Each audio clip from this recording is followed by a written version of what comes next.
Sundown towns. Let's talk about it. Brooks County, Georgia is 62nd on the list. This county is third for lynchings with 20 documented. This county definitely wrote a chapter in the Jim Crow Sundown Town playbook because not long after emancipation, this place earned that title. The trifecta of a sundown town. They dehumanized and segregated our ancestors in public spaces, separate and unequal housing in schools, threats of arrest and violence, or worse. Let's learn history. Brooks County, Georgia was named after someone who was very pro-slavery, so it's no surprise that this place greatly relied on our ancestors' free labor on their cotton fields that helped them build generational wealth. But the year before the Civil War, on August 22nd, 1864, a plan to escape slavery, take weapons, and unalive some of the richer slaveholders was underway. 3 of our enslaved ancestors, Nelson, George, and Sam, and a local white man, had it all planned out. But before it was carried out, the plan was discovered, and they massacred all 4 of them. They were all lynched at the courthouse. This town was in the midst of writing their own chapter in the Jim Crow Sundown Town playbook.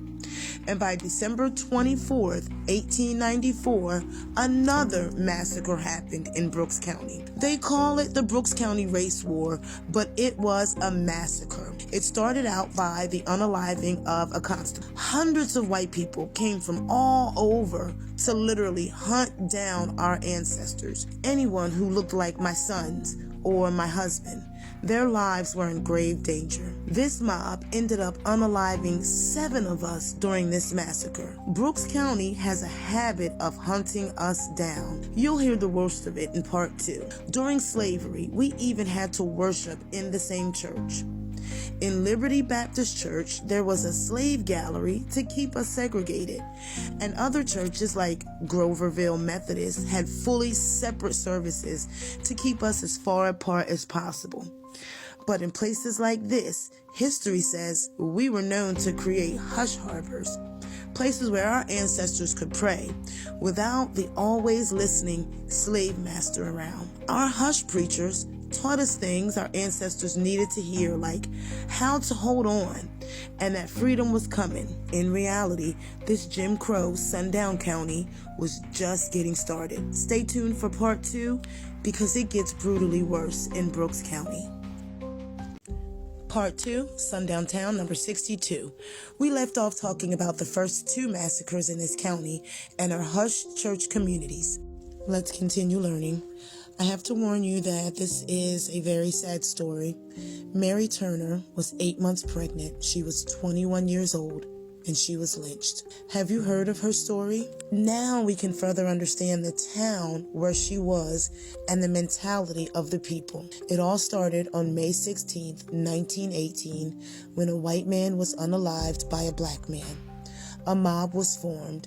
They went street to street looking for the man that supposedly started this. Instead, they found 7 of our ancestors who had nothing to do with it. That didn't matter. The terror and violence towards us was absolutely real and very present. Mary's husband, Hayes Turner, was one of the 7. She was distraught, as expected. She spoke up. That was a death sentence in this Jim Crow Sundown Town. Pause to read what happened to her and her unborn child on May 19th, 1918. People knew what happened. No one was ever arrested.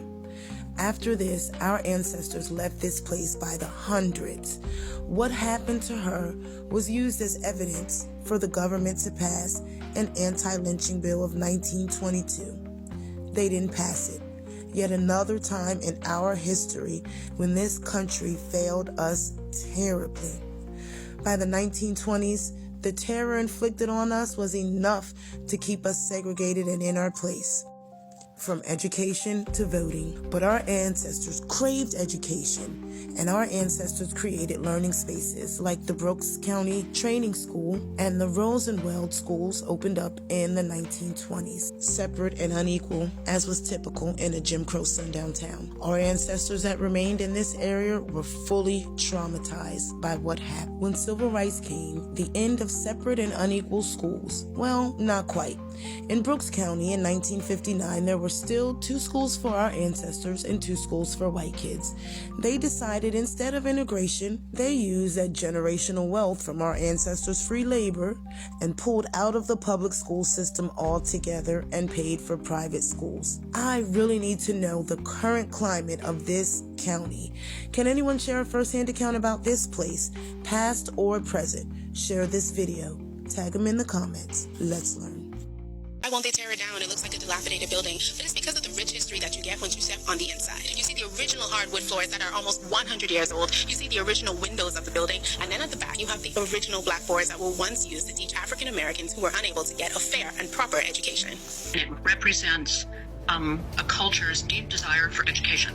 Those schools did not educate just children, but African American adults who also wanted education. Today, the Georgia Trust Historic Preservation Places and Peril Program selected a school in Brooks County for preservation. All too often, history is forgotten, and without history, the future isn't as bright as it could be. White authorities would send black children cast-off textbooks and equipment, offering little to no secondary grades for them to continue their education. But Rosenwald students fought through in this 2-room building divided by a partition.